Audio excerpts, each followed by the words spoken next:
YouTube में मैं पहली बार स्कैल्पिंग की स्ट्रेटजी जो मैं खुद यूज करता हूँ उसमें रिवील कर रहा हूँ। अभी तक मैंने स्कैल्पिंग के ऊपर वीडियो बनाई है बट मैंने अपनी स्ट्रेटजी को रिवील नहीं किया है। सो ये स्ट्रेटजी पूरे 6 घंटे में मेरे को कितनी ट्रेड मिलती है, कितने ट्रेड में मेरे को ऐसे लेट होते हैं, कितनी ट्रेड में मुझको प्रॉफिट होते हैं, घर में कितना प्रॉफिट लेके जा पाता हूँ एंड टोटल सब कुछ देखेंगे। वो भी देखेंगे कि लाइव मार्केट में कितना मिल सकता है और कितनी ट्रेड मैंने मैक्सिमम कर लेता हूँ यहाँ पे। सो चलिए शुरू करते हैं। सो ये बिल्कुल एक सिंपल स्ट्रेटजी है जिसको मैं बिल्कुल सिंपल तरीके से यूज करता हूँ। और मैंने इसमें कौन सी लाइन को यूज किया हुआ है, ये लाइन है मूविंग एवरेज जिसको मैं EMA के नाम से डिफाइन करते हैं, मतलब एक्सपोर्टेशनल मूविंग एवरेज। और इसकी जो लेंथ रखते हैं वो 5 में रखा हुआ मैंने, और इसके बाद मैंने ऊपर कर दिया है। इसके बाद इसमें कुछ भी नहीं है, कोई भी दूसरा इंडिकेटर को यूज नहीं किया गया है, ठीक है, ना ही कोई प्राइस एक्शन को यूज किया गया है, सिर्फ सिंपल और सिंपल। अब देखते हैं कि मैं ट्रेड कैसे करता हूँ। मेरी ट्रेड की शुरुआत हो जाती है मॉर्निंग से, जैसे इसमें काम शुरू होता है। सो ट्रेड पहला बनता है मेरा यहाँ पे और ये 9:30 होता है। टाइम की कोई रिक्वायरमेंट नहीं है, कभी भी आप स्कैल्पिंग कर सकते हैं। अब मैं यहाँ पे ट्रेड मैंने जो ली थी वो ट्रेड मैंने किस लिए ली थी उसका पर्पस समझते हैं। मैंने ट्रेड ली थी कि जब भी ये लाइन जो जा रही है ब्लैक कलर की, इसको जिस कैंडल ने छोड़ देगी, जो भी कैंडल छोड़ देगी, और स्कैल्पिंग करने का सबसे बेस्ट टाइम है 3 मिनट से 5 मिनट का। अगर 1 मिनट के अंदर स्कैल्पिंग करने जाओगे तो बहुत ज्यादा नॉइस मिलेगी, मगर आप कर सकते हो अगर करना चाहते हो। बट मैं 1 मिनट में स्कैल्पिंग नहीं करता हूँ, 3 मिनट या मोस्टली मैं 5 मिनट के अंदर काम करता हूँ। सो मेरा काम है कि जब भी ये कैंडल मूविंग एवरेज को छोड़ देगी, जैसे कि ये मूविंग एवरेज जारी है और इस कैंडल ने, रेड वाली कैंडल ने छोड़ दिया है, तो मेरा यहाँ पे एक ट्रेड एग्जीक्यूट होगा जो पुट साइड के लिए होगा। मैंने यहाँ पे एक ट्रेड एग्जीक्यूट करूंगा और वापस से मार्केट क्या हो जाता है, ऊपर घूम के मेरा एसएल खा जाता है। ठीक है, ये मैं फ्यूचर के अंदर बता रहा हूँ, आप ऑप्शन के अंदर देख लीजिएगा। तो यहाँ पे मेरा क्या हुआ, एक एसएल हिट हो गया जो मॉर्निंग में सुबह सुबह ही हो गया। तो मैं यहाँ पे रेड मार्क कर देता हूँ। तो बहुत ही ध्यान से सुनना इस वीडियो को, और समझोगे तो बहुत ही अच्छा प्रॉफिट जनरेट कर पाओगे बाद में। तो मैंने इसको सबसे पहले क्या कर दिया, मैंने इसको रेड कर देता हूँ। ये मैंने रेड कर दिया कि यहाँ पे मेरा एक एसएल हिट हुआ। सेकेंड ट्रेड मेरी बनती है फिर 15 से 20 मिनट के बाद। यहाँ पे भी एक मूविंग एवरेज ने छोड़ा है, मैं आपको और अच्छे से दिखाना चाहूंगा। तो यहाँ पे देखेंगे मूविंग एवरेज ने यहाँ पे छोड़ दिया है। तो जैसे ही मेरी यहाँ पे एक ट्रेड बनती है, मैंने यहाँ पे फिर एक पुट साइड के लिए ट्रेड लेता हूँ और मैं यहाँ पे एक स्टॉप लॉस एंड टारगेट को डालूंगा। सो नॉर्मली जो स्टॉप लॉस मेरा यहाँ पे बन जाता है वो यहाँ पे 22 से 23 पॉइंट के आसपास का बन जाता है। फ्यूचर के अंदर की बात कर रहा हूँ, और अगर मैं यहाँ पे 1:2, 1:3 का भी टारगेट रखता हूँ तो बहुत अच्छा प्रॉफिट मिल जाता है।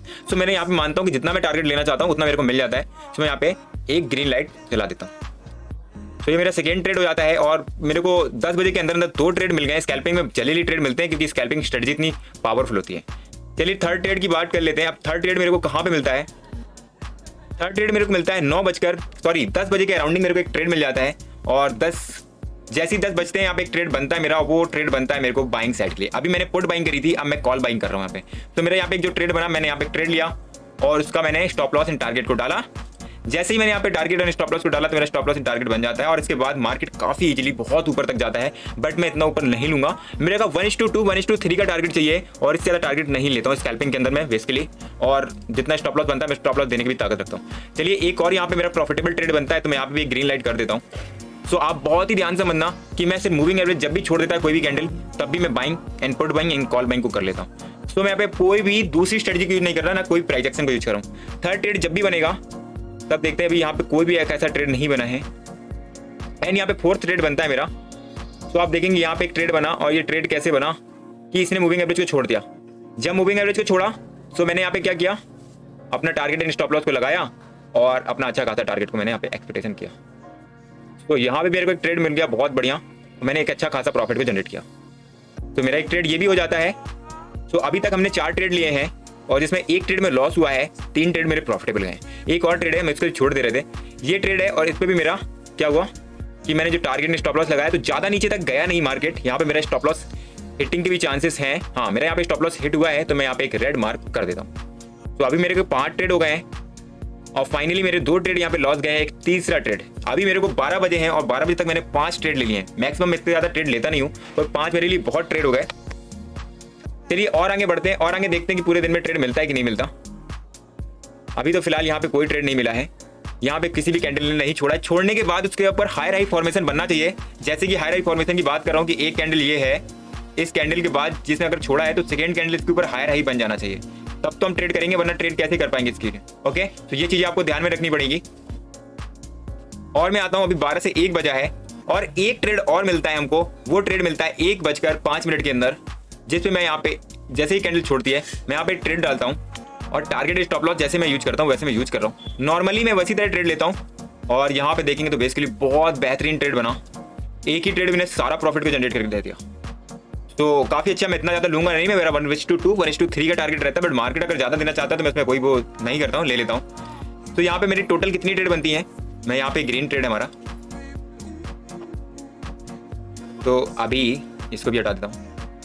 आप देखते हैं 1 बजे के बाद कोई ट्रेड बनता है क्या? जी हाँ, 1 बजे के बाद भी एक ट्रेड बनता है, और वो ट्रेड बनता है 1:50 के अंदर, और ये ट्रेड ने भी बहुत अच्छा मूविंग एवरेज को छोड़ा हुआ है। सो मैं यहाँ पे भी एक लाइन को ड्रॉ करूंगा।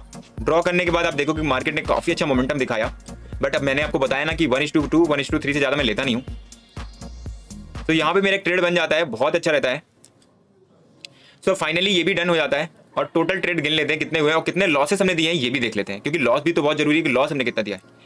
अगर मैं बात करूं तो आप यहाँ पे देख पाओगे कितने ट्रेड हमने लिए हैं पूरे दिन में। एक दिन में मेरे को 1 2 3 4 5 6 7 ट्रेड मेरे को मिले हैं, जिसमें मेरे 2 ट्रेड लॉस पे गए हैं, एंड 5 ट्रेड को मैंने टारगेट बुक किया है। अगर मैंने एक ट्रेड में, मतलब 2 ट्रेड में मैंने यहाँ पे 1 रुपया दिया, 2 ट्रेड में मैंने 1 रुपये दिया, तो मतलब टोटल 2 रुपये दिए, और मैंने 5 ट्रेड में भी 2 रुपये कमाया, तो 5 2 से मल्टीप्लाई कर देंगे तो 10 रुपये होता है। अगर मैंने 2 रुपये दिया और 10 रुपये कमाया, मतलब टोटल मेरा रेवेन्यू बना 8 रुपये। अब अपनी क्वांटिटी के हिसाब से यहाँ पे आप देख सकते हो कि कितना आप रेवेन्यू कमा सकते हो और कितना रेवेन्यू आप गवा सकते हो। तो ये कैसी लगी स्ट्रेटजी? बहुत ही सिंपल है। अगर स्ट्रेटजी में कुछ भी छूट जाता है तो सेकंड पार्ट में कवर में करने की कोशिश करूंगा। आप कमेंट में बताना कैसी लगी video. Thank you so much, फिर मिलेंगे एक नेक्स्ट वीडियो के अंदर।